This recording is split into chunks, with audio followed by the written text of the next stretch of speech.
Elon Musk is taking a bit of a bashing, right? Because, the guy who just a few days ago was running around with a chainsaw for a photo opportunity, remember? And like, I'm going to cut up U.S. government, all that. All of a sudden, the combination of the fact that Elon Musk is not exactly liked for the fact that he's like firing thousands of people and lighting U.S. agencies on fire, and also Trump's tariff threats means that Tesla stocks, along with the other Mag 7, the tech stocks, are going down. But Tesla's taking a real beating. It's down 45% since the start of the year. Hello there, welcome to the Trump Report on Times Radio. I'm Ryan Tubridy, and today I'll be talking to Professor Scott Lucas, and boy do we have a lot to discuss. We will talk about the Irish visit to Washington and particularly the Oval Office, it being St. Patrick's Week. We'll also talk about Oval Office politics, given all the big visits in recent weeks. We'll talk about Trump, Musk and Teslanomics perhaps, and I'll also be talking to Scott about why he feels the US Constitution is at its most under threat since 1865. So let's get down to business. Scott Lucas, welcome to the programme. Good to talk to you. Oh, Ryan, the pleasure's mine. Happy early St. Patrick's Day as they celebrated in Washington. Exactly. It's not even a day anymore. It's a whole month at this stage, let's face it. Actually, why don't we start there for a bit of fun, because it happened today and it kind of began in many ways with Vice President J.D. Vance and a pair of socks. Do you want to talk to us about sock diplomacy? Well, everybody was nervous. So Micheál Martin, the Taoiseach, the leader of Ireland, is going into their territory. And we know that J.D. Vance kicked off a little bit with a guy named Vladimir Zelensky less than 2 weeks ago. And everybody's wondering if JD's going to give him the hard stare and the, oh gosh, you Irish, you don't allow free speech kind of crap. It's like that. And then JD lifts up his leg and pulls up and goes, hey, look at me. I'm Irish. And he is actually, he's Scots-Irish in descent, but I'm Irish because I got the socks to prove it. I got the shamrocks on the socks. And I'm going, yeah, well, I got a pair of those at home, JD, but I'm not going to be showing them off to anyone except my wife.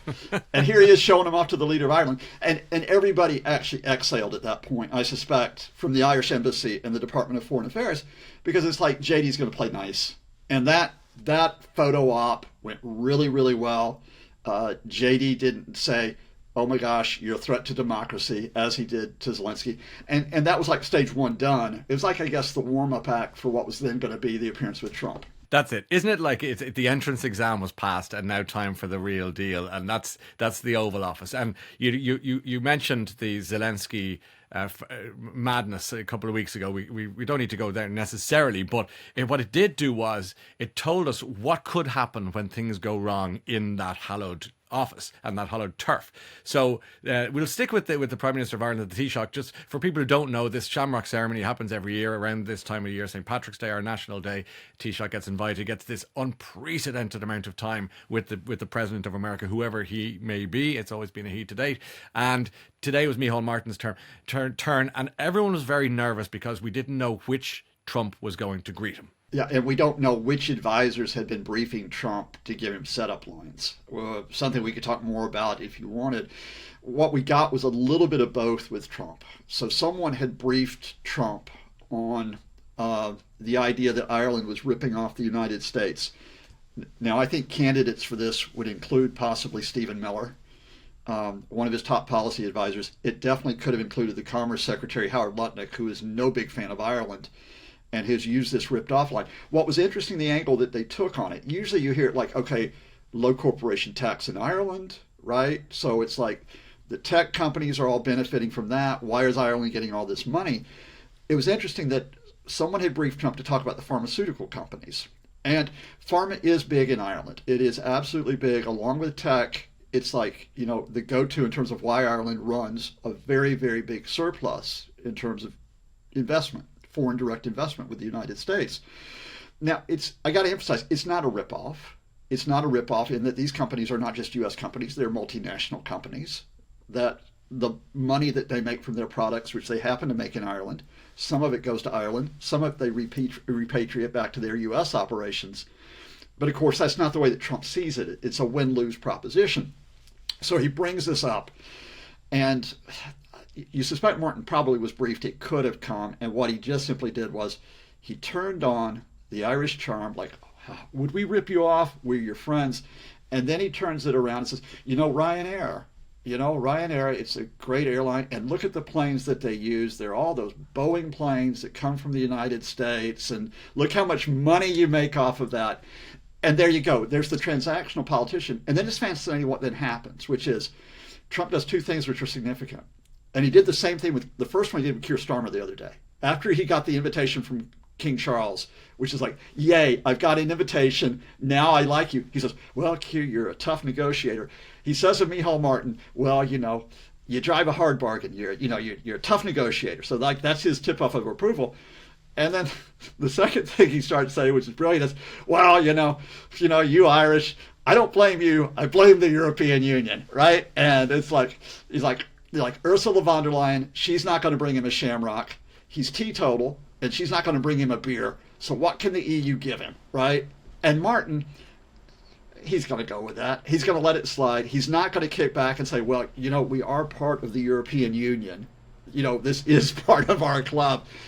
He just lets it ride, and then they're out of that Oval Office opportunity, which then, if that's like, well, kind of the main act, then you got the ceremonial, basically taking the applause, which is going to be with the presentation of the Shamrock. And I have to emphasize how important that is, because that's when you got, and this ceremony, right? You got the Irish-American businessmen there, you got Irish businessmen there, you got diplomats there, of course, but you got politicians from the Hill who are there. You got judges. It's like all the communities that are there. They're doing their networking. They want to be seen being there. So you expect everybody plays nice for the cameras. I've been at that ceremony in the White House 3 times down through the years with 2 Obamas and a W. Bush. And you are really watching raw, soft power in some ways, but that does equate to strong power and hard power when all is said and done. And it's important to get it right and make the right noises. So I think probably a good day at the office, all told. It's a good day in public. Now, what's interesting, and we don't know this yet, is what happens in private, because it's not just Micheal Martin that comes across. You got Irish officials who are going to come across. They're going to be in discussions with U.S. counterparts about economic issues, a couple of which we've already mentioned. They're probably going to be in discussion with U.S. officials at some level in terms of about the notion of security. There are a whole range of Irish security questions we could raise, like maritime security, like the question of U.S. air power, and of course, although Ireland is not a member of NATO, it still is very much interested in Ukraine security, which has been the other big story this week. And I think the Irish are going to try to use this trip to support the Europeans in gently telling the U.S., you are important to our security. We see no need for you to walk away, and we also can help contribute to you and your leadership in the world. And then that's the trade-off you want to get from all the meetings. Let me ask you, I want to broaden out the Oval Office experience in the last 3 weeks, beginning with, in some ways, Emmanuel Macron of France, followed up by Keir Starmer and his Magic King's invitation trick, followed by Zelensky, and we all know what happened there. And then we see what happened today, closer to home with the Irish Taoiseach. There seems to be this thing going on, Scott, that people have to put on this sort of tip of the hat act, and I think both sides are being infantilized weirdly. There's this whole Emperor's New Clothes thing where everyone's putting on an act to please the emperor or what have you. What are you making of it? Yeah, well, lives depend on this, Ryan. And here I want to make a connection between all the appearances to spell out what happened here, because the Macron trip, which was on February the 24th, Starmer February 27th, Zelensky February 28th, all of those were coordinated. So the Europeans are working with Ukraine because the whole idea is they want to get the U.S. security guarantee. Now, just to give it in a nutshell, what we're talking about here is, if you get a ceasefire, what you get are European troops, British, French, possibly other countries, who go in the western part of Ukraine, not on the front line. And they're there to bolster air defenses. They are there to protect energy infrastructure, and they're there to protect facilities like drone manufacturing plants, like other defense facilities, which are booming in Ukraine. You need American air power optimally to protect those troops, those U.S. airplanes based in Poland and Romania. So Macron, Starmer, and the Ukrainians had worked all of this out, and the first 2 parts of this go really well. Macron, Macron can charm Trump even as they're wrestling with handshakes. Starmer, we've already talked about with the magic giant envelope. And it's like, and I just have to say, look, Ryan, you got to remember this. 2019, the North Koreans are like, oh, Trump's going to talk to us and take us off his naughty list. And what do they? They sent like a comedy-size envelope over with their number 2, with the vice president, and like Trump pulls it out. And it's like he's won the flaming lottery, And so Starmer does that trick, and then Zelensky, it all goes pear-shaped because he got ambushed by J.D. Vance, and it was a planned ambush, because. We'll go there in a minute. There are rival camps within the Trump administration. Anyway, you've got to repair all that. That got repaired in the following week. The Europeans went into emergency meetings. They make commitments to Ukraine's security. They say, in principle, 800 billion euros, we're going to try to get it in public and private capital for our defenses. Meantime, the Europeans work with the Americans, and they get Trump people back in to talk to Zelensky's camp. And you might remember that on the Tuesday after the Friday, so 4 days after the meeting, Zelensky puts out this long social media statement. Trump later says it's a letter. It's a social media statement. We look forward to working with the U.S. under the strong leadership of President Trump. The minerals agreement will be the first step towards our security. And that paves the way to get that U.S.-Ukraine meeting, which all of a sudden yesterday flips the narrative. Now the U.S. is invested in some type of agreement with Ukraine, and the ball's in Russia's court. So all of this is connected in the sense that Europe is linked up with Ukraine, and even though Ireland has that technically neutral, we have to emphasize that, Ireland in a soft power way can reinforce the idea of, okay, you might hate the EU, but we're part of a Europe that wants to feel like we're still allied with the United States. And Michal does his bit, and then we see if it all works out on Friday. A guy named Steve Witkoff, who is a real estate developer, but now is labeled remarkably has pivoted in his role thanks to his friend's appointment. I mean, what a job. What a gig. Amazing what happens when you play golf with Donald Trump, right? And careful where you might end up. Well, there's another golf buddy who might be the next U.S. ambassador to Ireland, so I'm going to be very careful what I say next. But Witkoff, who's supposed to be the envoy to the Middle East, and all of a sudden becomes the envoy to Russia, he's going to pitch up in Moscow on Friday and meet Vladimir Putin, who's going to try to turn him. He's going to try to turn him, all kinds of... Does Putin succeed? And we have to watch that. And here's the other thing we have to watch. After all this European diplomacy, Starmer will have a get-together of all the European leaders over the weekend in London to see where they are. In the meantime, you've got 2 camps around Trump. Until a couple of days ago, the prevalent camp was the camp around J.D. Vance, who are the guys who do not see any need to back up Ukraine, and around Donald Trump Jr., who has said for years, I want to do business with Russia. He said it when Daddy was trying to build Trump Tower in Moscow. That camp was in the ascendancy, and then what happened is the Europeans and Zelensky went to the adults in the room. They went to Marco Rubio, the Secretary of State. They went to the National Security Advisor, Mike Waltz, Trump's envoy to Ukraine, Keith Kellogg, and it was like, get these guys to take over the narrative.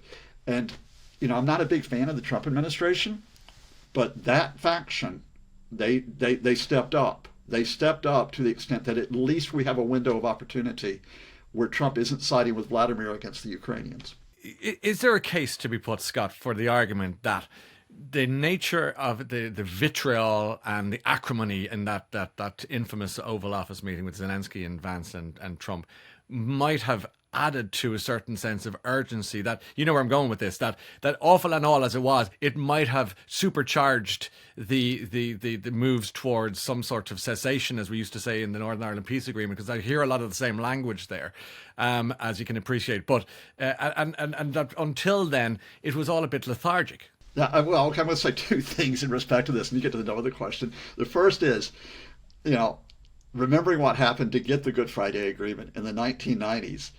One thing that Bill Clinton and George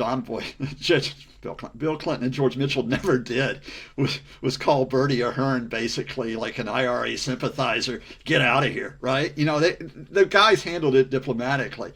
Be that as it may, someone from the EU one-upped me, because I wish I'd thought of this analogy. Earlier today, he was talking about Trump and the tariff threats, but you could apply it to this. And he says, all right, what the Trump camp does is they throw a stinking fish on the table. And they go, there's your stinking fish. Then they take the stinking fish off the table. And they go, look, we took the stinking fish off the table. You should thank us for that. And it's like, the reality here is that since November 2022, Ukraine has laid out a 10-point plan to come to a resolution about Russia's invasion, which is you talk about Ukrainian sovereignty, you talk about Ukrainian territorial integrity. They would like to get a Russian withdrawal of troops. They would like to get an assurance of security, not necessarily NATO membership, but a security guarantee from other countries, right? Now, that was already on the table. Trump could have had that deal for a ceasefire on January 20th when he took office. He could have had it. What you had between January 20th until a couple days ago was like this kabuki theater where different people were posing in the Trump administration. Trump was posing because he wants to be the peacemaker in a Trump way. Vance is posing because he wants to look like the tough guy who bashes Europe. Marco Rubio is trying to figure out how the hell he's going to pose while all of this is going on. And you really just had to find a space to cut through. There are other words I could use my grandfather would use, but I won't. You had to cut through all the bluster to get to this. Okay. Well, I mean, it's such a rolling story. We'll keep an eye on that. But I do want to talk to you about a few other things, Scott, if I may. I was watching the TV last night and the news just to see what was happening, and then I thought I was looking at an infomercial in a car showroom. Turns out it was a cross between a car sales room, The West Wing, and Black Mirror. Would you explain to people what I was looking at, please? I'm going to explain to you what happened, and then I'm going to give you the cultural background of this, given I come from the American South on it. So Elon Musk is taking a bit of a bashing, right? Because the guy who just a few days ago was running around with a chainsaw for a photo opportunity, remember? Like, I'm going to cut up U.S. government, all that. All of a sudden, the combination of the fact that Elon Musk is not exactly liked for the fact that he's like firing thousands of people and lighting U.S. agencies on fire, and also Trump's tariff threats means that Tesla stocks, along with the other Mag 7, the tech stocks, are going down. But Tesla's taking a real beating. It's down 45% since the start of the year. And so Elon's like, oh no, I've had 100 billion wiped off. And Trump goes onto social media and says, oh, why are everybody being so mean to Elon? And so then they say, well, what we're going to do is we're going to bring a Tesla up on here. And Trump's going to say, oh my God, there's something shiny on the front lawn. And it's not an envelope, it's a car. It's like, wow, this is even better than the North Koreans. And like he gets in the car and he goes, oh wait, I forgot, I can't drive. Now, at which point, everybody in their report just said, excuse me, why can't you drive? Why? He's teetotal, so he's not as disqualified for being under the influence. Why? Anyway, and Elon's, yay, Tesla's great. Everybody go out, buy a Tesla, etc. Now, it's absolutely gimmicky, but remember a couple things. Trump has actually been on the lawn of the White House or on his walkabouts in the U.S. at the wheel of a fire truck. He's been at the wheel of like an 18-wheel truck. He likes getting behind the wheels of things and pretending he can drive, right? And the bigger the better. The bigger the better. I'm a tough guy. Not like my tiny car, who I won't name check because it would be free advertising, right, on Times Radio. Anyway, the backdrop of this is Americans love their cars. You know that, right? And I come from the deep American South. I'm going to tell you a story. Americans also love flags. They love flags. And like they love big flags, right? And I was just down in Florida to visit my relatives, and I can tell you that the largest American flag I have ever seen in my life, which is like about the size of perhaps like Hounslow, is like flying over, you guessed it, a car lot, right? And so this is all American spectacle. But then here's the sequel to all of this. I've actually been doing some work, doing presentations for investment firms here in Southern England. We wake up this morning and we're all talking about it, and we get the newsflash after this Tesla thing. Donald Trump has just slapped 25% tariffs on steel and aluminum, right? On everybody. Everybody gets it, not just the bad Canadians. And I'm going, oh, good. You know what? You know what happened? You know what steel goes into? You know what you use steel for? You use steel to make cars, right? And even Tesla, even though they actually have steel as part of those damn cars. So he's just driven up the cost of Tesla cars, right? But by playing tariff whack-a-mole. So anyway, it's Alice in Wonderland, and it should be mentioned, of course, that Teslas are EVs, as they're called, electric vehicles. It says the man who wants to drill, baby, drill. I'm trying to marry those two, paradoxes there as well. Well, that's interesting because it's not just that Trump says drill, baby, drill. He actually has rolled back on what are effectively subsidies for EVs. Because this was Biden's part of his green economy stuff in terms of the Build Back Better bill. So Musk actually takes a bit of a hit from the rollback on EVs. But the big thing here is Tesla's not the big moneymaker for Elon in terms of connections with the government. SpaceX is. SpaceX is the one that gets billions of dollars in contracts, right? So Elon's willing to take the hit in terms of the specific legislation on EVs. Where Elon didn't want to take the hit is in the stock valuation of Tesla. And I will also tell you this without referencing any particular firms in particular and so on. But I will tell you that there are particular firms who will, there's the big 7 stocks. You've got your Alphabet, you've got Apple, you've got Meta, you've got Microsoft. I know investment firms that will invest in 6 of those 7 stocks or recommend it to their clients. The one that they will not touch is Tesla, because the political baggage might be too great. And that's what Musk is going to face as long as he's basically in that role within the Trump White House. Everyone listening or watching this, Scott, will know a couple in their lives who they've said, whether it's down through the years, gone, I would never have put them together.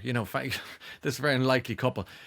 Trump and Elon, it's giving that sort of, Steve Bannon vibe in the first Trump presidency, which lasted, I think, a matter of days and weeks. And people have been trying to write off the Trump relationship with Musk and said, this is going to combust. What sort of timeline are you giving this beautiful relationship? I'm not at this point, and I'm not, because there's a difference between Trump 1.0 and Trump 2.0. Trump 1.0, where Steve Bannon was the chief strategist who got thrown after about 7 months, Bannon was a loud ideologue, but Bannon wasn't very effective in terms of joined up planning in terms of what he was going to do. So the first thing he tried to do was ban all Muslims from entering the U.S. within a week of Trump taking office, and that went pear-shaped. What's different about Trump 2.0 is that there's folks around Trump who we should take seriously, despite some of the banner here, who've been planning for this for a couple of years. This is the Project 2025 crowd. And of course, Project 2025, although it does have effect on various policies, serious effects on Medicaid, Medicare, for example, the big incentive was we're going to take control of agencies and we're going to make them loyalist. They're not there to serve Americans. They're there to serve the guy in the White House. So you've got to go in and disband agencies, fire people, put in politicized heads of the agencies. What happens here is that you've got that agenda to come in, and Elon becomes the hitman. He, at some point, and it'd be interesting to know how this all came about, is like he and his band of young lads who have issues, to be honest with you, having seen some of them.